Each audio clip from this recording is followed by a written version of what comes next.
pre-trial conference. Ayun, Yun okay. ang So, inaabangan. yan po ang abangan natin. In the meantime, pila-pila po yung parang pila balde ito. Ayuda ba yan? Hindi, ang Ay, dami akala ko nagsampa ng ayuda. reklamo laban dun sa sinasabi nilang 18 Maleta Boys. Hindi na ba ano? Pinalitan Ayun na talaga. wag na. Pinalitan talaga tawag sa kanila. Nagkakaroon pa ng Dami nagalit. Kausapin nga po natin isa sa mga nag-file Aha. ng reklamo laban doon sa 18 kargadores. Sabi nila, si Iloilo 1st District Representative Janet Garin. Kausapin nga po natin. Siya din po House Deputy Speaker.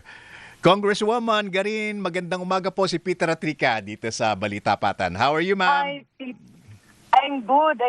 Maraming salamat sa pagtawag, Peter. Maraming salamat sa pag-interview. Congresswoman, good morning po. Salamat din. But as always, kayo po yung isa sa mga pinaka-aktibo dito sa impeachment na ito eh. But let's start with the case that you filed against yung tinatawag na 18 Maleta Boys. Why is there parang meron pong concerted effort not only from congressmen but also from senators na nagfa-file ng mga kaso laban dito sa 18 na ito? And how meron po bang pag-uusap o talagang kanya-kanya lang po ito? Yung iba, nagkakausap-usap, pero karamihan kanya-kanya, no? Ilinawin ko lang, no? Hindi siya na nagsasabwatan lahat para ipitin sila. Hindi ganun eh. Napakahirap ng sitwasyon na ito kasi February pa, biglang nagkaroon sila ng press con. Pero hindi yun biglaan, hindi yun ordinary press con. Kasi kung makita mo sang-ayon dun sa mga nangyari, talagang naka-announce, nag-imbita ng mga tao, nagtatawag ng mga media na merong pasabog.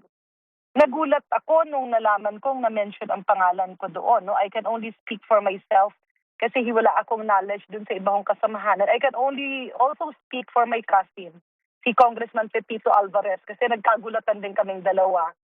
Unang-una, walang pirmadong affidavit. Kaya nga tumagal yung pag-file po ng kaso. So nung nasa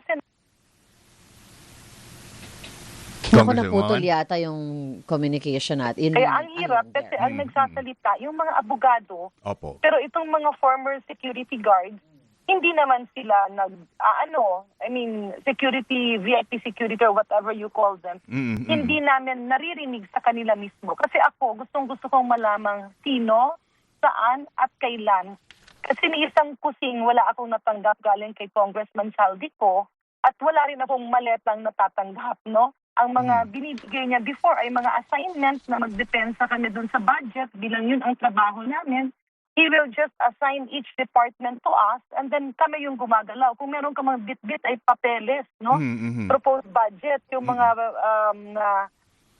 possible questions and possible answers na itatanong ng ating mga colleagues. So, I filed a case. Unang-una, gusto kong makatanggap ng pirmadong affidavit. Galing maski isa lang sa kanila. No? Pangalawa, para malaman yung katotohanan dahil alam mo, Peter, alam mo ang pinagdaanan ko nung Benbaksya. Paulit-ulit na kasinungalingan, nagiging totoo. Paulit-ulit na parang alam mo yung soundbite na nagiging kapanipaniwala. At ngayon, buong mundo gumagamit ng bakuna. WHO palaging nagsasabi, walang namatay. Pero dito sa Pilipinas, kapag may intriga, especially during the previous administration, agad-agad uungkatin Benbaksya, maski hindi totoo. No? Yung mga peking eksperto, naging eksperto. So ito ngayon, we don't want a repeat of those fake insinuations sa sitwasyon ngayon dahil paulit-ulit silang lumalabas at ang masakit dito, wala namang pirmadong affidavit si Attorney Baligot. Wala rin naman siyang sinumpaang salaysay. Even in this 18 allegedly former bodyguards or security driver escorts ng partido ni former Congressman Saldico at kanyang mga kakilala at pamilya, wala rin kaming natatanggap na pirmadong sinumpaang salaysay. Even sa ombudsman, request kami ng request kasi nagkaroon sila ng press po na nag-file. Wala ring pirmado na affidavit. Congressman, anong legal means po ba ang maari nating gawin para itong 18 kargadores na ito, itong 18 bagmen na ito, ay maybe kahit for a period of time, manahimik muna sa pananalita because we've only seen them first face the press. Di po ba, nung una silang lumabas, wala ring mga affidavit. Pangalawa, doon sa hearing ng komite ni ni Senator Marcoleta na maraming hindi yun kinikilala dahil wala nga rin pong maayos na proseso sa Senado. Marami po silang mga inakusahan at all those na kanilang mga sinabi ay hindi naman under oath, just implicating different people. Kaya nga yun ang yun ang mahirap at yung ang masakit. Kasi parang binigyan sila ng blanket authority. O sige, bahala kayong magsalita kung ano-anong sabihin nyo. Pero ang makikita mo, ano ba ang direksyon? No? Ang direksyon ay ilihis ang totoong usapin at mga problema sa panahon na ito. And pardon me for this, no, with due courtesy to the former president. Nung nakaraang administrasyon kasi, masyadong na-empower at na-embolden yung mga fake news peddlers.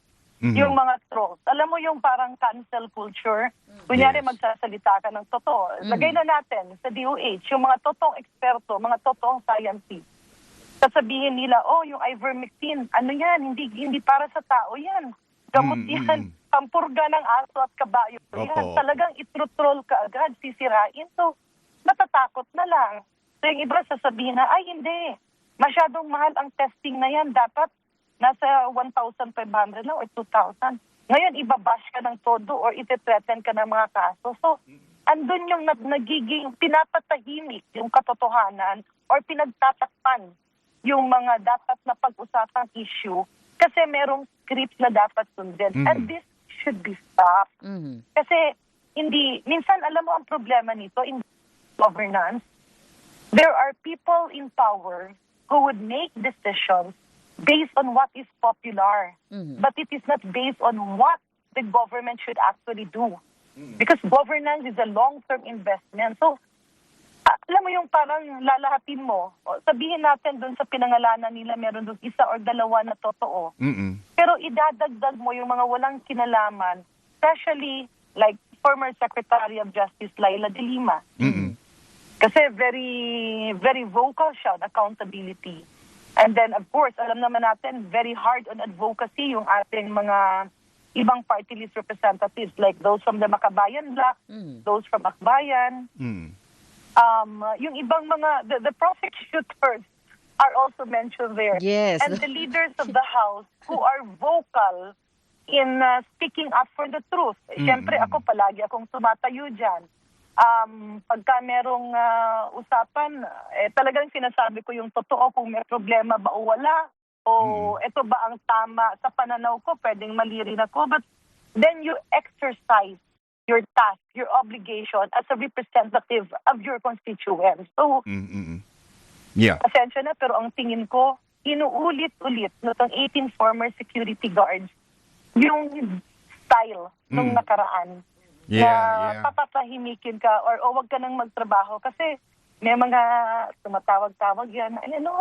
Pabayaan mo na yan, cool ka na lang, chill ka na lang. If we are not going to work, if you're not going to help the government, kung hindi natin haharapin ang mga problema ngayon, especially natuldukan yung accountability na sinasabi, saan tayo papunta? Yeah. So ngayon naunawaan po namin ng mas maigi yung mong konteksto ng inyong pinanggagalingan kasi nga po dahil nga dun sa napakatinding den Vaxia controversy noon po. Pero maraming nga nagsasabi na itong 18 na to, kasama na tong si Attorney Baligo and former Representative Mike Defensor, po. Sabi nga ng iba, purveyors of fake news, they're actually serving blatant lies. Pero it makes you wonder, on their own, at ang dami nito, 18, ano po kaya yung puwersa sa likod nito kung meron man? Meron ba talagang conspiracy to bring down congressmen and senators? Well, unang-una, pardon me for this again, But when money speaks, even the angels listen. So, hindi naman na parang sinisiraan, no? Pero syempre, even before the Marcos administration, and even itong mga pangyayari yata, kung meron mang mga katotohanan dun sa mga deliveries nila, this was happening during the previous administration. Siguro yung ganung may trabaho sila, tapos merong syempre may pamilya yan binubuhay. And then all of a sudden, nagkanda problema because syempre hindi ko alam kung sa private company sila napasok ni former, kung talagang under sila kay Congressman Saldico. So, ang problema niyan, alam mo yung biglaang mawawalan ka ng source of income. Yeah, magkakaroon ng temptation, no?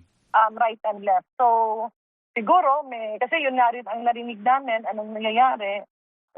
According dun sa NBI, meron ngang nag-admit na, I think, anak or son-in-law ng isa, na syempre, merong usapan. No, I am not sure if that is true. Those are the allegations. But, alam mo, ito na lang the mere fact ng allegation nila, nagbibigayan ng maleta-maletang pera sa Kongreso. Imagine all the CCTVs in offices, maski sa parking, sa lahat. Parang napaka-imposible, no, na magpapasok ka. Lahat doon, pag pinapasok, nakikita nyo naman may mga x-rays. So it's an impossible story. Or highly no, unlikely. On the part, highly unlikely. And then may sinasabi silang townhouse. I just realized na ako kasi, nung previous years, hindi ako napupunta. Ito na lang na-realize ko na ito pala yung sa golf club. And I think it's yung aking pinsan na si Congressman Pepito Alvarez. Medyo officer ba siya or he partly owns that. So, doon niya kami linilibre palagi ng pagkain, yung mga mga pamangkin. And you see a lot of people there playing golf. Yeah. So, how can you have an exchange of male-maletang pera? And paano mo ilalabas sa bangko yan? Ako, Congressman, on the interest of curiosity lang din po, no? If ipatawag sila ng Blue Ribbon Committee ni Senator Erwin Tulfo for them to finally go under oath and make statements, are you amenable to that, ma'am? Yes. And it should be them talking. Kung si Attorney Baligod naman, ang patuloy na magsasalita, dapat siya rin ang nakapirma doon sa affidavit. Kasi makikita mo rin, even on the line of questioning of my compadre, Senator Marcoleta, siya yung nag-feed. Pumunta ka dito sa page ganito, o dito ganito, o ganyan. So, magtataka ka talaga. And this is not the first time that I've seen Baligod doing this. No, I was not involved in any of the use of fertilizer scam. Pero nakita ko, no, na natatawagan yung aking mga colleagues, yung ibang mga senador, ang daming pinangalanan, pero bigla may i-atras. Yun na lang, parang ang consistent lang doon sa statement nila is nakikita kami sa TV, kaya nakilala kami. Or nakikita kami doon sa Congress, or nakikita kami sa lumalakad sa opisina. At sa dahil ng buong Kongreso, lahat yan, lakad ng lakad ka, special with committee hearings. But don't you think they're tainted witnesses already, Congresswoman? Well, definitely, kasi alam mo, kung talagang wala kang malisya, isa-isa kayong pipirma ng affidavit. Isa-isa kayong magpapa-interview. Hindi yung dapat grupo-grupo at walang coaching. No, kasi mas mapapaniwala niyo. Sabihin natin may konting katotohanan dun sa affidavit nila that possibly happened during the previous administration. Liwanagin na yun. Kasi, ito na lang, no, in the first place, if you are dishonorably discharged from service, minsan yung iba niyan may personal na problema, may personal circumstances. But almost always, you will not be dishonorably discharged if medyo sincere ka dun sa iyong pinagsumpaang being a member of the armed forces. Congresswoman, nawala. Ayan. Go ahead. Yeah, yun lang naman. No? Opo. The mere fact that almost all of them are dishonorably discharged. Yung mga talagang totoong naging Marines. Ang sinasabi naman nung ibang nagsasabi sa amin, a few months daw yung iba. Yeah. So itong mga bagay na ito, nakakapagtaka. Yeah. And I believe meron yung isa doon, nagsabi na former PSG daw siya ni President Noy, ni Pinoy. I was a member of the cabinet of Pinoy. No? Yes, And yes. very proud kami no doon sa kanyang mga nagawa, no, although he was also again tainted, no, talagang alam mo yung pilit na sinisira yung pangalan niya. Pero hindi rin namin siya natatandang nakita. What we Yeah. are hearing is PSG siya dun sa isa sa mga kapatid ni former President Noy. Yeah. So, alam mo yun, linalagyan ng kwento. Pero again, hindi tumagal daw, no? Kasi may mga problema sa, may mga problems. Very quickly, Congresswoman, singit ko lang ito kasi maybe, it's an overreach, pero when you connect the dots, may kinalaman kaya ito sa impeachment trial o palagay nyo wala naman? Well, there's a possibility. Kasi na yan nakasanayan na nilang ilihis. Example, nung nakarang administrasyon, nung pumutok ang issues, no? Sabihin na natin, licensing sa FDA, umaayaw yung mga technical experts o gagawang-gawa ng kwento, lahat ng taga-FDA na pwedeng kasuhan idinamay sa Dengvaxia. Pandemic times, questionable yung PPEs, mask, bilihan ng mga test kits, overpriced testing kits, paglipat pa lang mismo ng pondo sa PSDBM, every time lumalabas yan at umaayaw yung mga taga-Department of Health, they will be threatened na idadamay sa kaso ng Dengvaxia. Kaya nga, ang daming mga kinasuhan ng iba doon talagang may isang minuto sa meeting hindi involved. So in other words, alam mo yung tatakutin ka. So it's again happening now because people are pushing for accountability. Yep. People are pushing for reforms. Oo. So, because of this, malamang, alam mo yun, ililihis yung usapan. Kasi nagkukoin ulit Yeah. ng byword Opo. Maleta. O, di ba? Aha. Pero saan nakita yung mga maleta? Doon sa ni-raid na hotel ba yun, no? Na allegedly pag-aari ni Congressman Mike Defensor. Okay. We'll leave it there for the meantime. Congresswoman, maraming Thank you, salamat po. We Congresswoman. Opo. appreciate your time with us. Maraming salamat. God bless. Ingat po Si kayo. Representative Janet Garin ng Iloilo, 1st District. Bigla akong Ayan. ginutom talaga. Naalala ko yung batchoy sa Iloilo. Ayan, Lunes pa Salamat lang. ha? Okay. Oo. Pasalamatan ko lang yung mga tumulong sa Maxis Santiago 11th anniversary. Si Ma'am Carlene Trota, Salud Jim Fuentebella, si Sir Peewee, Sir Ronald, Mike Gale, at marami pang iba. Thank you po. Ayan, Lunes pa lang at susunod na programa na po ay Ang Kabayan kasama si Danny Buenafe. Maraming salamat. Na Nasa amin. pinasasalamatan ko rin. Maraming salamat.